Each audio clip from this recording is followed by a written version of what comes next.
Pew pew! This episode of Destructoid is brought to you by Netflix. Destructoid. What's up, guys? Max and Tara here. It's the last day of E3. I'm fucking exhausted. I'm hot. It's sweaty out here. It's so hot. How are you feeling right now? You're making me stand on this stupid balcony. I'm sorry. I know you're afraid of heights. I'm tired, but I'm happy. You know, we had a good time. Yeah. We had a really good time. If you guys have seen our coverage from the show floor, both here and on Rev3 Games, we've been talking about a lot of great stuff we've seen. Rayman Legends, personal favorite of mine. I know you guys love The Last of Us. That video is going to be up over on Rev3 Games, but I wanted to take this opportunity for us to cover some of the games that we didn't get to talk about this E3 because there's so much going on. Some of the stuff we did talk about it. We've done a lot of videos. Part of my brain leaked out of my ears the other night, so I have no idea what happened, but you know. Well, what was a game that you really liked that we haven't talked about? I was pleasantly surprised by Lost Planet 3. Okay. This is actually kind of a joint part on Capcom's offering. I played the new Devil May Cry for not long enough to get full impressions of it, but I was really impressed with what I saw. Mm-hmm. It seems like it's got a great sense of humor, and I know everyone's sort of like, the new Dante looks dumb, and it's like, yeah, he does look dumb, but the old Dante looked dumb too. Just go look at a fucking mirror. Everyone looks dumb. But no, it's got great like art direction. The colors are all really nice, and it's the guys who did Enslaved, and they obviously know how to make a good-looking game. Did you actually get to play it, or was it? I played it, and the combat is really, really good. So even if you think Dante looks stupid, just hold off and play the fucking game because it's really good. It's just like it's what Ninja Gaiden 3 should have been. It's the kind of just tight combat of juggling and doing ninja lots sword of this shit. Also, lots of hand thing. movements. Yeah, but so that was Capcom, and also Lost Planet 3. Like I said, the first two Lost Planet games, sort of the first one was popular, and the second one was, I think, a letdown, and this one is being done by a Western developer, and it's sort of a prequel, but it could just as easily be a reboot. Mm-hmm. The thing that I really liked is it's this feeling of you are driving this big giant ridiculous clunky ass utility rig. How's that? The controls are cool. I like it. It takes a little getting used to, but you control the arms separately. It's kind of slow, but I mean, you're this giant thing and you're going faster than you would be on foot. When you're on foot, it's not it's whatever. It's kind of Dead Spacey Gears of War feeling. But what I just enjoyed it. It felt good. Mm-hmm. And I realized I was talking to a friend about it, and he reminded me that it's effectively Blaster Master, the old Nintendo game. You're like either a little guy running around shooting stuff, or you're a little guy in a big vehicle running around shooting stuff. Mm-hmm. And there's giant crabs you have to fight, and it appealed to the child in me. It's just a simple thing. You're in space and you're killing some shit, and it's I don't know. It seems like it's just got enough personality to make it work. So that's cool. But I mean, Capcom's had some kind of iffy offerings over the past few years, and this was they're getting back up there. Resident Evil 6. I've heard some not so great things on the show floor. One game that I was particularly not necessarily excited for, but really surprised by was Metro Last Light. This game looks fantastic. It's kind of like a first-person shooter, sort of like survival horror, but they've really done a great job with the survival horror aspects. Like just the whole atmosphere. It's got like a dynamic weather system. So when we were like in a private room and there was a guy playing it for us, so we didn't actually get to go hands-on.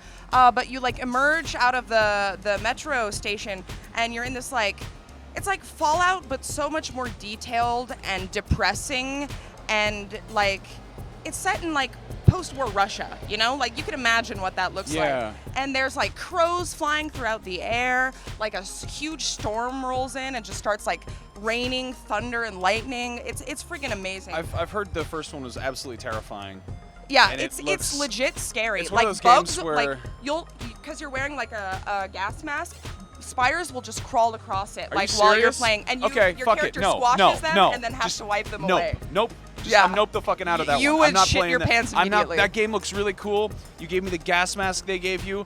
I'm not playing the game. It looks cool, but nope. Sorry. Enjoy that gas mask. Done. No spiders on your face. The game. No, thank you. Yeah, it's funny. Like the post-apocalyptic thing is like had a really big presence at E3 this year. It's in video games. It always does. It's yeah. a thing. But it's taking a step in the kind of mature direction, I feel like. Yeah, it has. And, EA is another huge booth that I thought had so much great things to offer. We did a video on Dead Space 3, and I checked out Crysis 3, which they had like a room for people who could just watch somebody play it, and then people who actually got to play it. I didn't get to play it, unfortunately. But it looks incredible, you guys. They were running it on a super high-end PC, and they were in the New York City Biodome, which is basically New York destroyed and then converted into a jungle. After the reign of Mayor Pauly Shore. Yeah. Oh God, is he still around in the future? I hope not. No, but they had us like doing. It was like an objective mission where we were supposed to basically destroy a dam, and like the shooting looks great. They've got the compound bow now, which is freaking awesome. What's cool is that when you use it, it won't decloak you, so you can stay in cloak while you're using it. And there's also hacking in the game now. It's not like a mini game type thing or anything, but you can just hack enemy turrets and use them against the enemies, which is really cool. Just the visuals alone were so impressive. It's CryEngine 3, so like Crysis. Obviously it's gonna look fantastic. But just seeing it up there on the big screen, and just the art direction in the game, I love where they've gone with it. It looks fantastic. Anything else that you were really excited for or surprised by? I'd like to mention that I was watching Ubisoft's in their booth, which is always the loudest one. They get every 20 minutes they have the Just Dance people come out, Sure. and they do a dance thing. And they were showing off, apart from Just Dance 4, which is the B-52's Rock Lobster, and I think it might be legitimately the stupidest thing I've ever seen in a video game. It's just so bafflingly stupid. And it's a dance game, so that's okay. But I was just standing there and I just bust up laughing because I remembered that there was a time when people used computers and math to go to the moon. And now they don't even do that anymore. Now we've got a video game where you dance with a lobster wearing a leather jacket. Isn't the world wonderful? It just broke my brain. Oh dear. We're going to talk about more and wrap up our final thoughts right after we take a word from our sponsor. If you guys are not using Netflix for your entertainment needs, then chances are you're wasting money. With Netflix, you can stream your favorite TV episodes and movies straight to your PC or Mac, or right on your TV if you've got a PS3, Xbox 360, or a Nintendo Wii. For a limited time, Netflix is offering all Destructoid viewers their own free trial membership. Just go to netflix.com/Destructoid and sign up. If you're in the UK or Ireland, you can also get in on this deal. Just visit netflix.co.uk/Destructoid if you're in the UK, and netflix.ie/Destructoid for you Irish lads and ladies. All right, so we're back. So PC games are something that we haven't really touched on a lot this E3, but we saw some good stuff. You checked out Hawkin, right? Yeah, you checked out Hawkin too. I did check out Hawkin. You didn't get into Hawkin. I didn't get into it, but it seems like everybody who played it besides me was really into it. Well, Hawkin's just crazy. It's a gorgeous looking game. It's a free-to-play shooter, and there's a lot of those. This is kind of the year of the free-to-play shooter. You got I don't even want to list the ones that are coming out because there's too many of them. Hawkin takes sort of a unique twist. It's you're in a robot.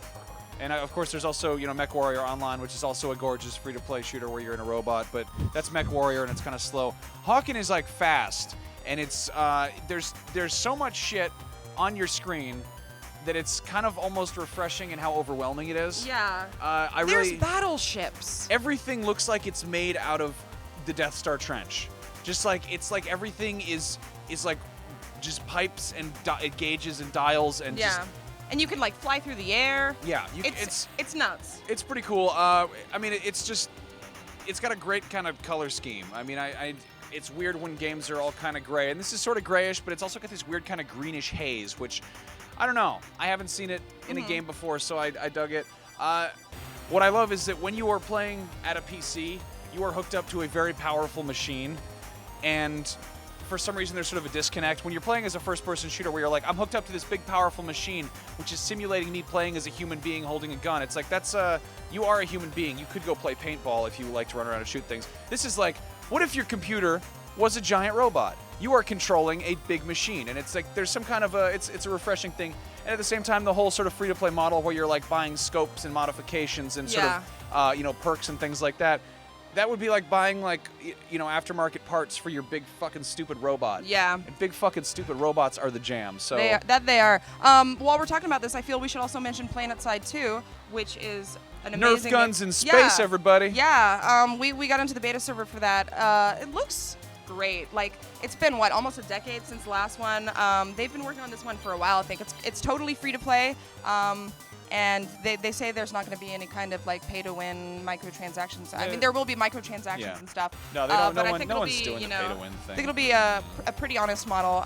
But the game is like incredibly fun. You and I were just sitting there for like 30 minutes, like just click, click, click. It was pretty good. I dug it. It felt like kind of a more in-depth Tribes Ascend. I feel like. Yeah. You got a bigger area to take control. It's sort of like a Risk element, Like the board game Risk. You're trying to control territories. Yeah, but then there's like vehicles and like not battleships, airships and all kinds of fun stuff. It's just like there aren't that many great MMO FPSs out there, or really many popular ones anymore. I thought Dust 514 was cooler. Yeah, really? Yeah. I didn't get to see that one. I don't know. Yeah, so we've talked about a ton of games on all of our channels and everywhere, but I think, all said and done, Rayman Legends is easily my game of the show, hands down.